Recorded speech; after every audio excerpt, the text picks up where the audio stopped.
Om Shanti. Today Baba talks about a very important point that is very important to understand and also not very simple to understand. And today Baba says that all the scriptures that you read are the scriptures of devotion. So they teach you bhakti. Okay? They are not spiritual knowledge. And Baba says, just like a carpenter has the knowledge of carpentry, similarly as someone who writes a scripture has the knowledge of devotion. And when you read a scripture, it makes you a good devotee. But it is not spiritual knowledge, because when you study spiritual knowledge, you become the master of the world. And you become the master of a world where there is no trace of anything other than peace and happiness and love. So Baba says a scripture is not spiritual knowledge, because spiritual knowledge will give you the inheritance of being the master of the world. So we know that Raj Yoga makes you the king of kings. It makes you a deity. So Baba says that's what spiritual knowledge does. And the part of scriptures is different. So when you read a scripture, you become a good devotee. And there's nothing wrong with that, because even people in the world, until when Baba comes and gives the knowledge and we learn how to be masters of the world, we continue to be devotees. So Baba says that's the part of the scripture. Just like the carpenter has his own work, the scripture writer has his own work, and then I do my work, which is I change you from humans to deities. I change the world from a world of sorrow to a world of happiness, from an impure world to a pure world. And that is what the knowledge I give you does. So this is something that Baba says. And why I am raising this point particularly, and why Baba is pointing it out today, because when we don't understand this, then we try to import a lot of ideas that we got from the scriptures directly into Gyan. Yes, and Baba talks about many such ideas like who is God, what does God do, or God is everywhere, and then the souls emerge from God and then merge into God and all of that stuff. So Baba says that is what the scriptures say, and what I say is not the same as what the scriptures say, because they lead to two different paths and two different attainments, and they are two different things.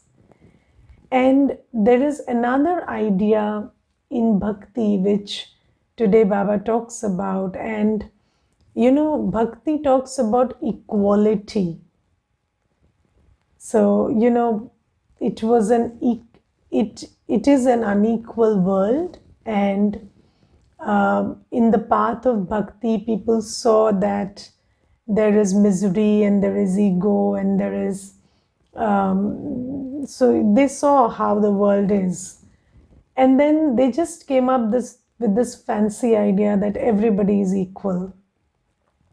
Yes, and then when you do bhakti, you will become good, and then people tried to be bad and look good in bhakti.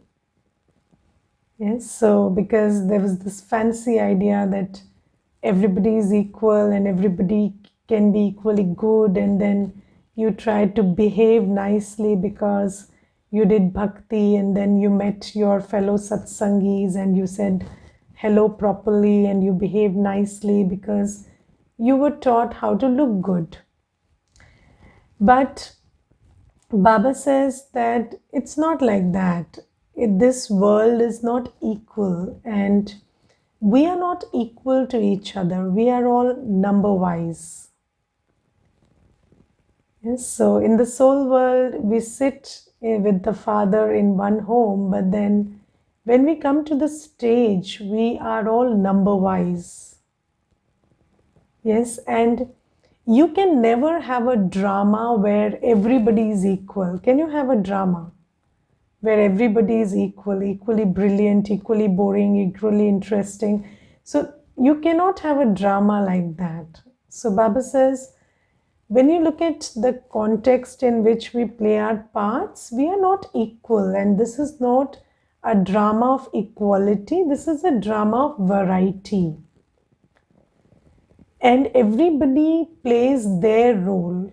And Baba today says that even when we come to Baba, so Baba, in fact, Baba very nicely puts into words a very interesting paradox. So Baba says that, you know, when you come to Baba, so I separate you from the other souls of the world and I put you into different pot.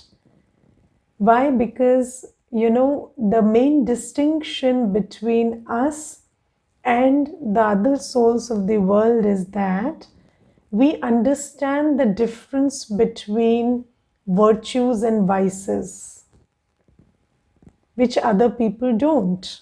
So Baba gives us the understanding of virtues and vices, and Baba, and particularly lust.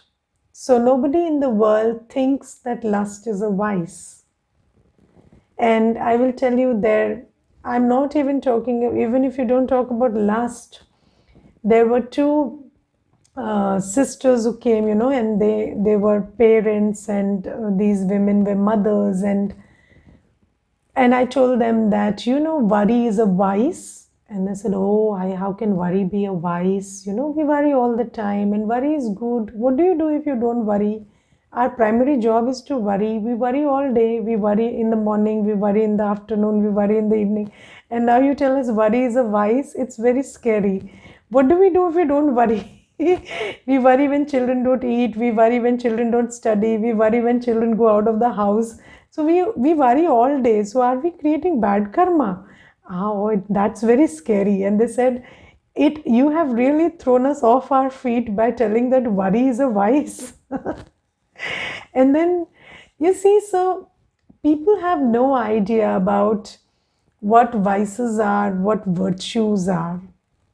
And sometimes, you know, timidity is put under the veil of humility, and then you present it as a virtue in the world. But Baba says, no, there is a difference between timidity and humility.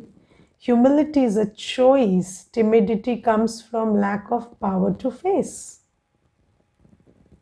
So that's not humility. Humility is the virtue of a very powerful soul. You choose to be humble. You choose to be respectful. That's a different thing. And it's not timidity that you can't answer, you're not allowed to answer, you're not expected to answer, you are not expected to behave in a certain way. That's not a virtue. If you're doing it out of people's expectations, if you are doing it under society's pressure, that's not a virtue, because it's bottling up inside. And so Baba has given us a lot of understanding about many things, and Baba begins the Murli by telling that nobody knows you are a soul. And nobody knows what the nature of the soul is. We know the nature of our bodily religion. So you know what a Hindu is expected to do. You know what a woman is expected to do, or a man is expected to do. You know what a professional is expected to do. You know what a student is expected to do. But do you know what a soul is expected to do? So, who is a soul, and what are the qualities of the soul, and how do you justify your existence as a soul? So, when you live up to your qualities, you be yourself, you justify your existence as a soul. So, Baba says, nobody knows you are a soul, and nobody knows what virtues are, and that you're made of virtues, and what is your original quality, and what makes you, when you act in accordance with your virtues, you are integrated within. And that integrity within gives you a lot of power. But all these things are not, or who is God, and what are God's directions, and why does God come and give his direction, and what do we become, or what do we attain by following God's directions? So these things are not known in the world, and people don't know that we were deities. It looks like a pretty bizarre idea to the world that if you say you were a deity one day. And Baba today says something very interesting. Baba says that in Christianity, they speak of Christ being a beggar right now. And Baba says, although they say it, they don't.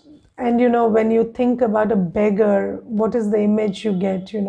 Somebody frail and weak and holding a stick and begging. But that is not a beggar. Beggar is not somebody who only begs for money. So, what is the state of a giver, or what is the state of a beggar? So, you could be very wealthy living in a palace and you could still be a beggar. If you're begging every time, give me respect, listen to me, follow my orders, or, you made me angry, or you made me upset, so behave in a manner that I can be not upset. So all that is begging. So Baba says that people don't understand what it means to be a giver or what it means to be a beggar. So Baba says, I have told you the beginning, middle, and end of the drama, and how your stages in different yugs is very different, and how you were the Sato Pradhan deity, and then you were the one who were yourself before Gyan. So you can look at the variety of roles you have played. You know the distinction between vices and virtues. You know the distinction between being a beggar and a giver. You know the distinction between a powerful soul and an empty soul. A powerful soul is not somebody who shouts and asserts, I'm powerful. So a powerful soul is very pure and very loveful and very forgiving and very full of humility and again fearless also, courageous also. So you understand all of these things. So obviously you are different from the whole world now. So there are other souls and there is you. And there is a difference between others and you, because Baba is the gardener and now you are under repair. So, Baba uses this interesting word today that I have started repairing you. So there are damaged products. Every soul is damaged, but now you are under repair. So, there is a difference between you and the others. So your repair has started. So that much difference is there. And then Baba says that in that sense, you are in a separate pot, just like, so I have kind of separated the thorns and the flowers. So Baba says, now what is the flower part of you and the thorn part of you. And then I have made that distinction and I have separated you like that. But then Baba says that even in this different pot, you sometimes wilt, because there is Maya, and although you have knowledge, You are not always, so just like even when there is a flower, so the gardener has cultivated the flower, but then the flower is still susceptible. So, do you know when the plant is young, it is susceptible to storms?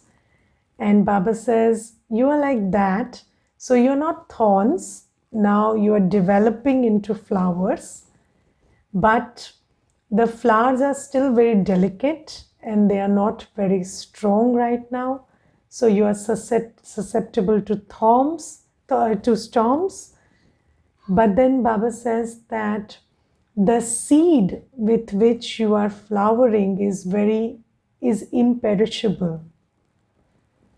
So that's why even if you wilt for some time, you again come back to being yourself.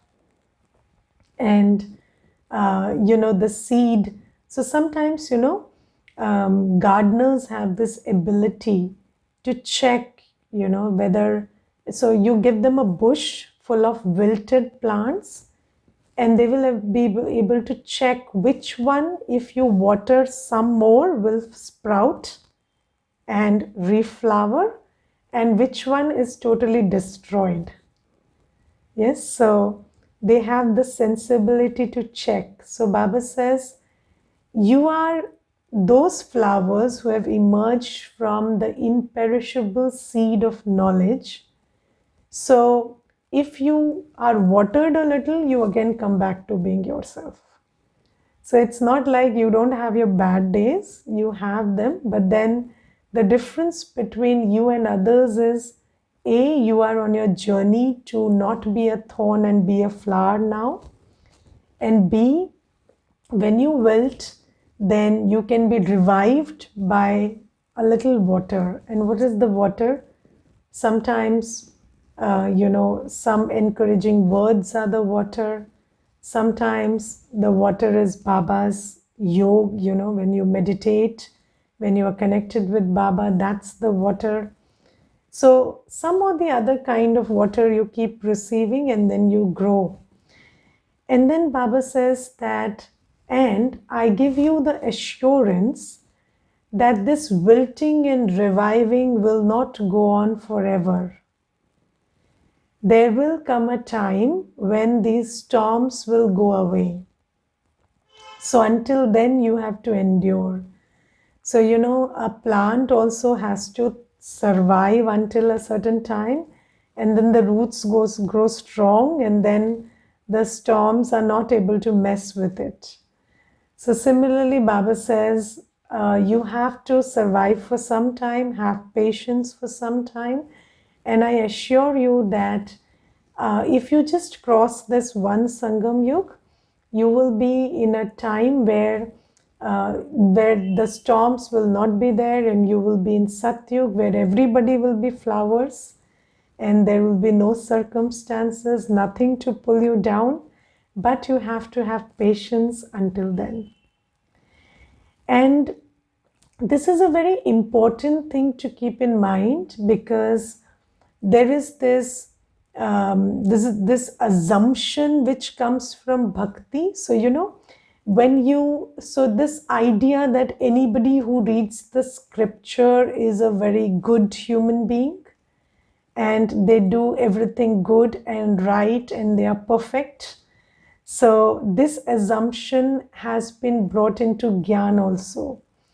And then we sometimes say that, oh, this person is meditating and listening to Murli, so they should be perfect and there should be no defect in them. But never has Baba said that anybody who reads the Murli will have no defects. So Baba says, don't transport this idea into knowledge. And when you are with the Brahmin family, you know that these are souls who were thorns, and now we are trying to become flowers. We are under repair, and this process is not easy. So sometimes we wilt, sometimes we are under the influence of Maya, and for myself, I should follow the Srimad that I have to be very lawful, which is I should always try to, follow Shrimat to the T, like everything I should try to follow.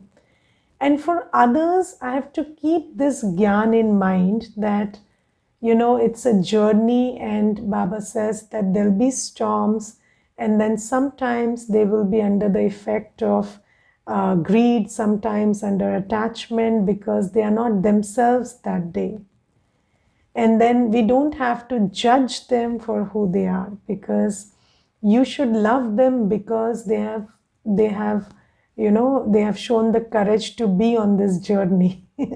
And that's quite something. But if you keep judging everyone on this journey for having their bad days, then that's not going to work. And also another thing Baba says is, it's not even said that in the end everybody will be perfect, because a whole kingdom is being created. And when a kingdom is being created, then the one who is going to be a slave in the kingdom and the one who is going to be a king in the kingdom are both living in this under the same roof right now. Do you get it?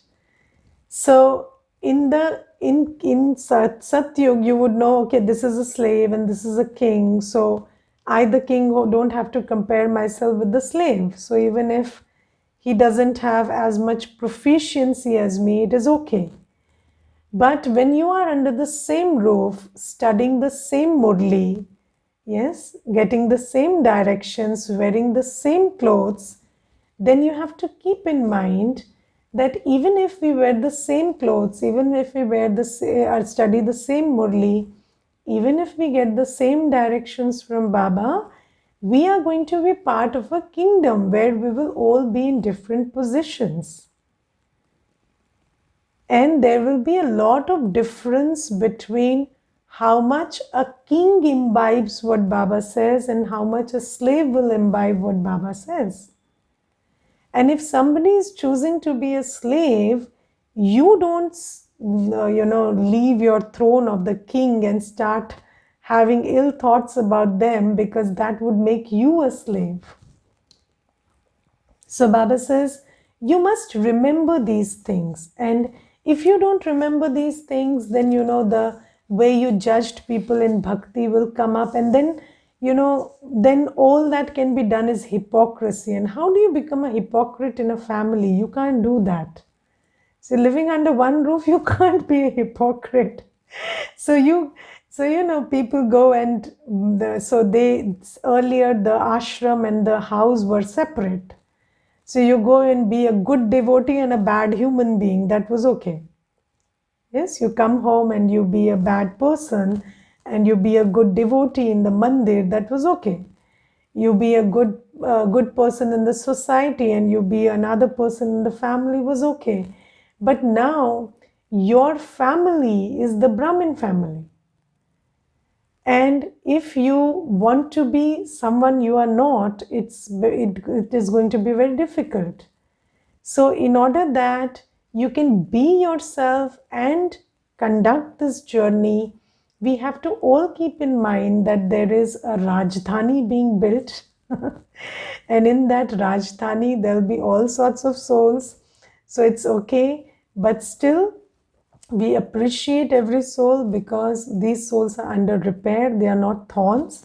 They're at least on the way to becoming flowers. Yes, maybe. And and today Baba talks about many flowers, and Baba talks about the rose and the jasmine and the Raat Ki Rani, and Baba talks about the ak flower. And then, some flowers have very sweet smell, but they don't look very good. Some flowers smell good and look good. Some flowers look very good, but no fragrance. So to be a complete flower is a different story. So Baba says, at least all are flowers. And even ak is a flower. And when you go to the Shiva temple, you also offer the ak flower. So Baba says, All my children are flowers. They have stopped being thorns. So the biggest thorn is lust. So at least my children are not engaging in lust. So that way they are flowers, they are not thorns. But then in the flowers there is variety, and until the end there will be variety. So you should not have a problem with variety, and there'll be different kinds of souls, but the fact that they are all flowers and Baba loves them is good enough for you to love them. Yes, and I will read this paragraph out to you. Baba says, you children know about souls and the Supreme Soul, but that too is number-wise according to the efforts you make. So everybody has knowledge, but the knowing is very different. So, having knowledge and deeply knowing something are two different things. So knowing translates into seeing and being and becoming. Yes. So Baba says, everybody is number-wise. Many of you children don't know this accurately. You don't realize yourself. You don't realize the Father accurately. Because of being body conscious, you are unable to imbibe fully. It is number-wise. Some of you ask, Baba, why is it like this? So, why is not everybody the same, or they don't behave the same, or they are not perfect? And Baba says, children, a kingdom is being established. All types are definitely needed for it. Those who have stone intellects would attain the lowest status of all. If you know something yourself, you would also explain to others. However, there have to be the ones like that also, those who don't explain at all. For only then can there be those who receive a low status. So good for you that somebody is not making effort, so you can be the king. Yes. They want to wash dishes in Satyug, they are welcome. Okay. So Baba says, you don't get irritated because they want to wash dishes in Satyug. Otherwise, you will also wash dishes with them, if you're too concerned about them and not about Baba. Okay. So Baba says, if they are not imbibing, they will receive a low status. You don't worry. There is so much difference between a king and a subject. Here, both kings and subjects experience sorrow in the golden age. Neither kings nor subjects experience sorrow, but there is a difference in their status. Because of not imbibing fully, you are unable to explain to anyone. Then one thorn or another will continue to prick you. What are the thorns? The 5 vices. Okay, then sometimes you are under attack of one vice, sometimes under attack of another vice, sometimes that of greed and sometimes that of attachment. The evil spirits will continue to interfere. Have you seen anybody who is possessed by an evil spirit? So they are not normal. So Baba says, these vices are like evil spirits. So when a soul is under the influence of lust or anger or attachment or greed or ego, you don't expect them to behave decently. And this is going to definitely happen, because if you don't imbibe Gyan fully, then obviously evil spirits will attack you. Evil spirits, which are the vices. And then you must know that anybody under the sway of vices is not going to behave like themselves. So you have to let them be. You don't have to worry about them, or you don't have to consume your time and energy into them. Okay, you just give them good wishes and let them be.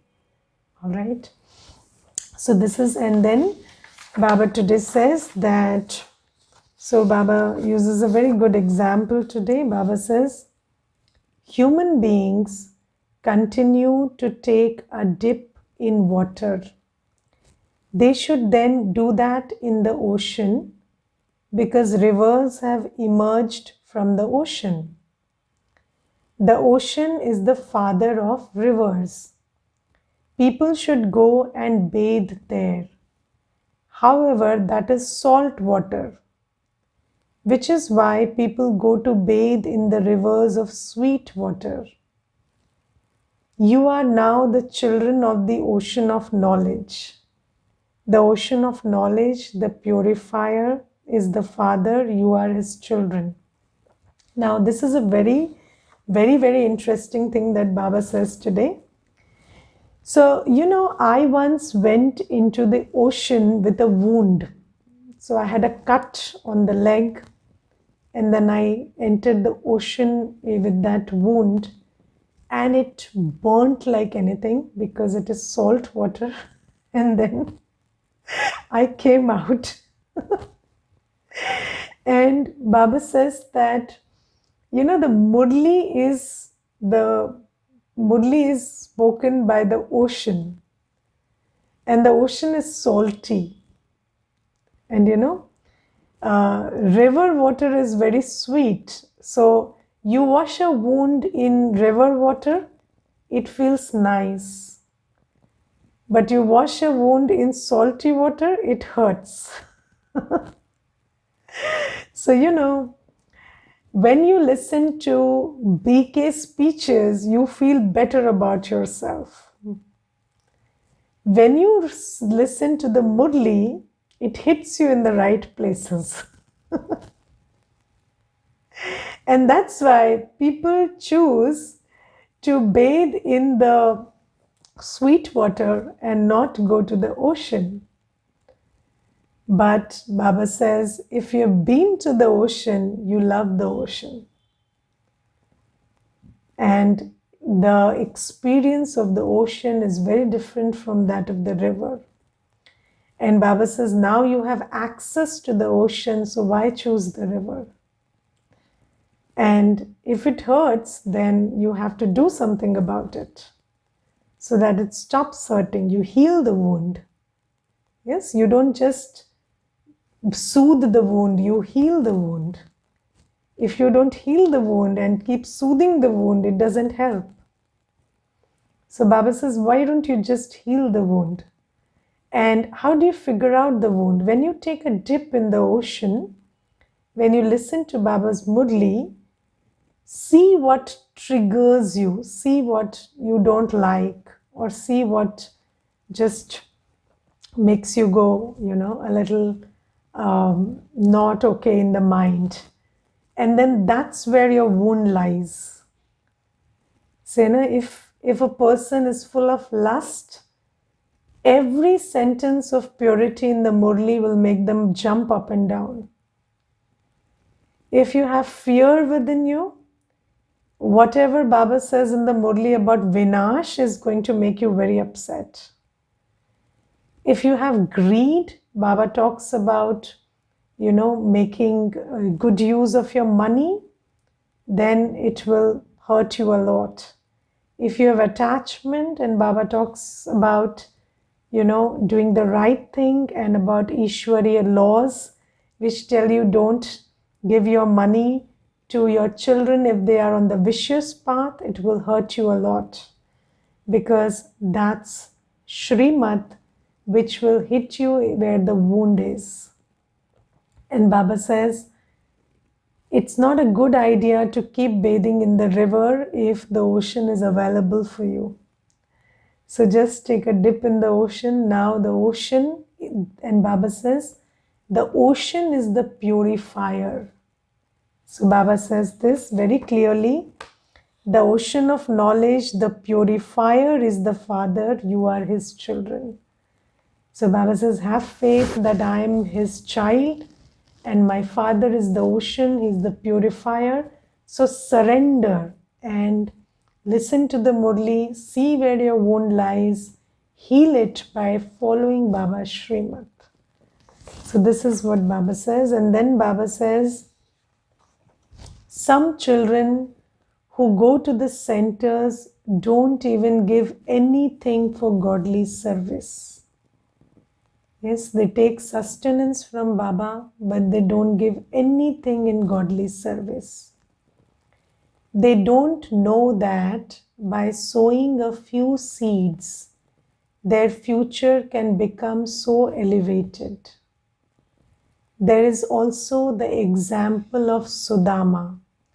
Now let's understand the example of Sudama. What is the story of Sudama? So Sudama was Krishna's friend according to the story. And he grew up with Sri Krishna. He was a friend. He always played, enjoyed his company. Everything was there.